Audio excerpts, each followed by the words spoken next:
Neil, a comprehensive win over Ian Burns there. How would you assess your performance? I was pretty flat. I think that was to be expected after such a big result. Literally just a few days ago. It was to try and be as professional as I could, and just worry about my own game. Ian made it pretty tough. It was very scrappy. He wasn't really kind of trying to attack the balls or anything. It was the safety was dragging on a bit, and maybe it was a tactic of his to try and maybe to bog me down a little bit, and maybe I'd lose a bit of interest because I win 3 days ago. So a lot of people you see, they'll win a tournament and then the next one's so quick they're still happy about winning the event, and then they go out early doors. So it was important to stay focused in the match, and won a couple of big frames, and I just got through that. That's all there is to it.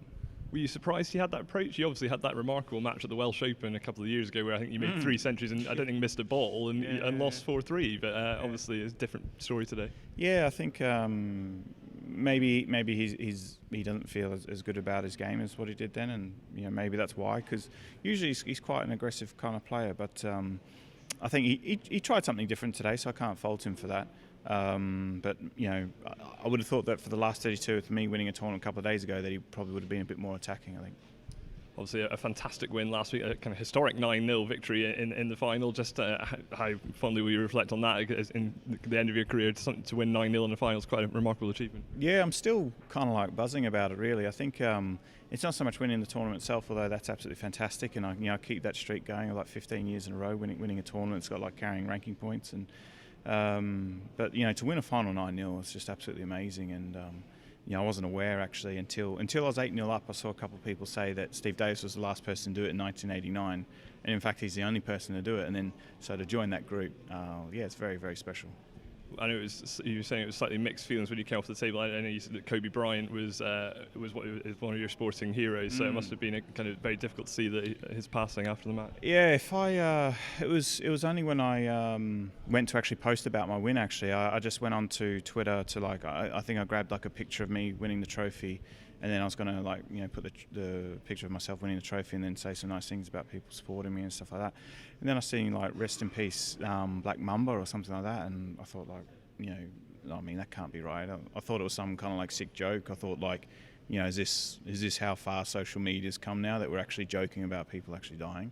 And but then I looked in, and I was absolutely gutted. It kind of stripped my heart to pieces, really, because he was someone who always, although he's only a few years older than me, someone like sort of throughout his career, I always drew a lot of inspiration from him. A lot of the things that I do, I found out that he actually did as well. Like, whenever I finish a match, I'll always go home. I'll always watch it over, shot by shot, rewind, fast forward, pause, see what I can do to improve. And then he does the same thing as well with basketball. Every single match he watched back, his relationship with his daughter is just like a carbon copy of mine with Alexander, where I'm trying to teach him all the right things to do, even though he's so young. But at least it's so important to instill doing things as professionally as possible. It doesn't matter where it takes you, whether you're going to be professional or not, but just what Kobe Bryant was about in life is trying to be as good as you can be at whatever you had a real passion about, and that's what it's about. It's not about winning titles or the biggest trophies or being one of the all-time greats. That comes from all the hard work, and everyone has a certain amount of talent and ability, and that's what it's about. I'm trying to, with whatever Alexander's passion is, I'm trying to help him become as good as he can be at that, which is something that Kobe Bryant always lived by. And I'm still kind of not over it, really. It's still it's probably hit me, it felt like almost like a family member had died. I looked up to him that much, and still in shock, really. And obviously his daughter, and wanted to be so much like him as well.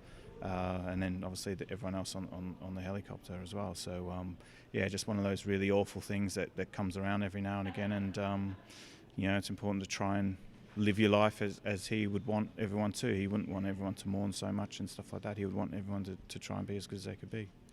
And just on the table, it'll be Mitchell Mann next up this week. You say you're obviously a bit flat today. Do you think you'll be in kind of better shape going into that match? Yeah, I certainly hope so. There's no excuses. We can't sort of complain about tiredness or anything like that when, we've got so many events. What I wouldn't have given to what I would have given to be able to do that for the first sort of like half of my career, where first half of my career I was playing in 6-7 tournaments a season. Now we're playing upwards of 20 sort of really, really big tournaments. So yeah, it's a great time to be playing, and absolutely no complaints from me about playing too much snooker. I suppose more in it for you this week, because with that £150,000 bonus and having won last week, a really strong showing this week could almost get you home in terms of that. Yeah, it just depends on what other top players are willing to cheat and enter the shootout or not. I don't know, because usually we don't play in it. But I don't know if like maybe I might go deep. Maybe Judd might win this. So I'll be texting him and sort of seeing if which events he's going to be entering afterwards. Yeah, there might be a bit of fun and games going on there. But I think we've got until like the 5th of Feb to kind of decide about with Gibraltar and the shootout. So, I mean, it'll be lovely to secure it by then. But I don't have any given right to that. I've got to go out and earn it. And in your words, do you think we could see you cheating yourself? I don't know. We'll have to wait and see. Well, hopefully we do in the best possible way. Cheers. Thanks, mate.